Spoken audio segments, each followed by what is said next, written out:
आंकड़ों का प्रबंधन और प्रस्तुतिकरण के अब तक हम 8 वीडियो बना चुके हैं। ये है आपका 9वां वीडियो, 9th वीडियो आपका ये वाला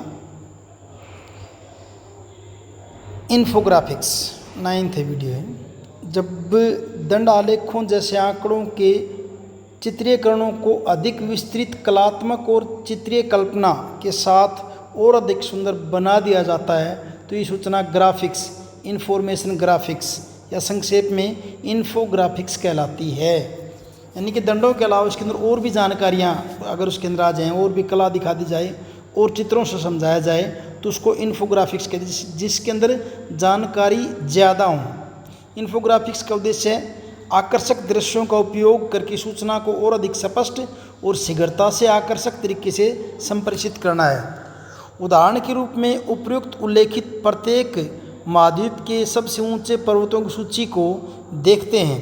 हमने पर्वतों को और अधिक सूचनीय बनाने के लिए अक्षैतिज के स्थान पर ऊर्ध्वाधर दंडों का प्रयोग किया, परंतु हम आयत के स्थान पर त्रिभुज का उपयोग कर सकते हैं। जैसे हमने दंड बनाए थे, इनमें क्या क्या था, हमने ऐसे आयत बनाई थी ना, ऐसे आयत बनाई थी ऐसे, तो कह रहे यहाँ इस आयत की बजाय आप ऐसे त्रिभुज भी बना सकते हैं, अलग अलग कलर के लेके बना सकते हैं। उनके अंदर सूचनाएं भी और ज़्यादा लिखी जा सकती हैं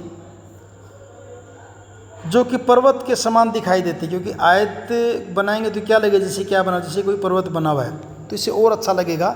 साथ ही हम इसमें रंगों का भी संयोजन कर सकते हैं। उदाहरणार्थ, जैसे उदाहरण के लिए ये बना रखे, देखिए एवरेस्ट को दिखा दिया।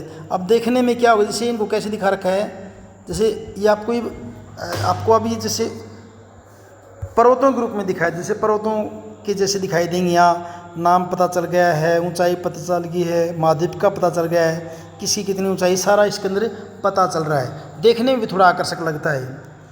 यह इन्फोग्राफिक प्रथम दृष्टि में अधिक आकर्षक और सुझावित दिखाई देता प्रतीत हो सकता है।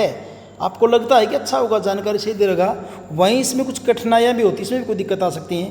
पहले दंड आलेख का हमारा लक्ष्य विभिन्न पर्वतों की ऊंचाइयों और उपयुक्त ऊंचाइयों के दंडों के माध्यम से दर्शाया गया था।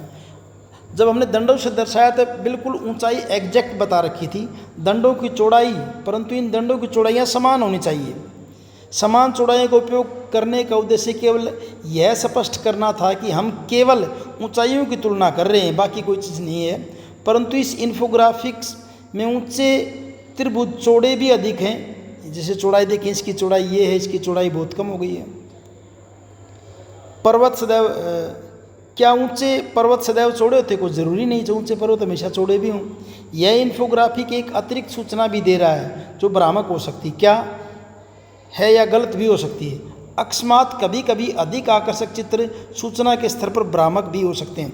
जैसे अगर चौड़ाई को देखें तो इसका मतलब ये होगा भी, जैसे एवरेस्ट चौड़ा भी होगा और कोसियुस को क्या है, इसकी चौड़ाई कम है, तो यहाँ कुछ सूचनाओं का भ्रम भी हो सकता है, सूचना आपको गलत भी मिल सकते हैं। इस विचार को और आगे बढ़ाते तथा आलेख को चित्रीय रूप से और अधिक उत्प्रेरक और सांकेतिक बनाने के लिए हम इन पर्वतों के आकारों में और अधिक परिवर्तन कर सकते हैं ताकि वे और पर्वतों जैसे दिखें। इसके साथ ही ऊंचाइयों को वही रखते हुए अन्य विवरण भी जोड़े जा सकते हैं। उदाहरणार्थ, हम एक काल्पनिक पर्वत श्रृंखला की रचना कर सकते हैं, ऐसी कल्पना करके ना, जिसमें सभी पर्वत सम्मिलित हों। अगर दिखा रखा है, जैसे ये दिखा रखा है ये वाला, क्या अगले पृष्ठ पर दिया गया इन्फोग्राफिक समान चौड़ाई वाले आयताकार स्तंभों वाले दंड आलेख से उत्तम है? ये पर्वत अधिक वास्तविक प्रतीत होते, परंतु क्या यह चित्र सही है? फिर अभी भी दिक्कत है कि चित्र सही भी है क्या, क्वेश्चन मार्क तो रहेगा यहाँ पे। उदाहरणार्थ, एवरेस्ट एल्ब्रस की तुलना में दुगना लंबा प्रतीत होता है।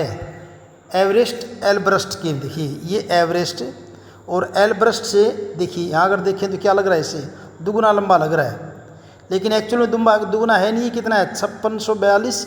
और ये क्या है? दुगुना का मतलब क्या होना चाहिए? 4400 के आसपास होना चाहिए था।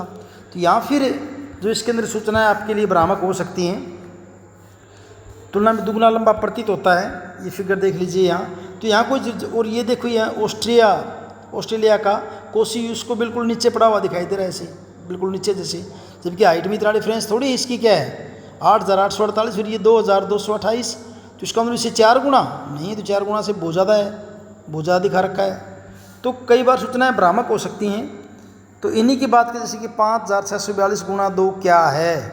आंकड़ों को दृश्य रूप से आकर्षक रूप में प्रस्तुत करते हुए हमें सावधान रहना चाहिए कि जो चित्र हम प्रदर्शित कर रहे हैं कहीं वे हमें तथ्यों के विषय में गलत जानकारी तो प्रदान नहीं कर रहे हैं। सामान्यतः इन्फोग्राफिक्स बनाते या पढ़ते समय सावधानी रखना महत्वपूर्ण है ताकि हम अपने वांछित श्रोताओं को भ्रमित नहीं करें और न ही स्वयं भ्रमित हों। तो यहाँ अल्टीमेटली क्या है, इन्फोग्राफिक्स में अगर आप समझना चाहें तो ये क्या है, कोई क्वेश्चन तो यहाँ बनाया नहीं, बस यही बता दें कि इन्फोग्राफिक्स आपके ऐसे चित्र हो जाएंगे जहाँ आपको सूचनाएं इन्फॉर्मेशन ज़्यादा मिलती हैं। हाँ, ये सूचनाएं और इन्फॉर्मेशन कई बार भ्रामक हो सकती हैं, जैसे इनको अगर देखते हैं तो, या फिर इस टाइप का अगर चित्र बनाएं तो इसमें एग्जैक्ट जानकारी मिलने की थोड़ी सी कमी रहने की संभावना ज़्यादा ही रहती है। बाकी इस तरह के चित्र को देखना आकर्षक लगता है और देखने में थोड़ा इजी भी लगता है, जानकारी भी आपको इससे ज़्यादा मिलती है। तो इस ढंग से आपका ये चैप्टर कंप्लीट है। मिलते हैं नेक्स्ट वीडियो में नेक्स्ट चैप्टर के अंदर।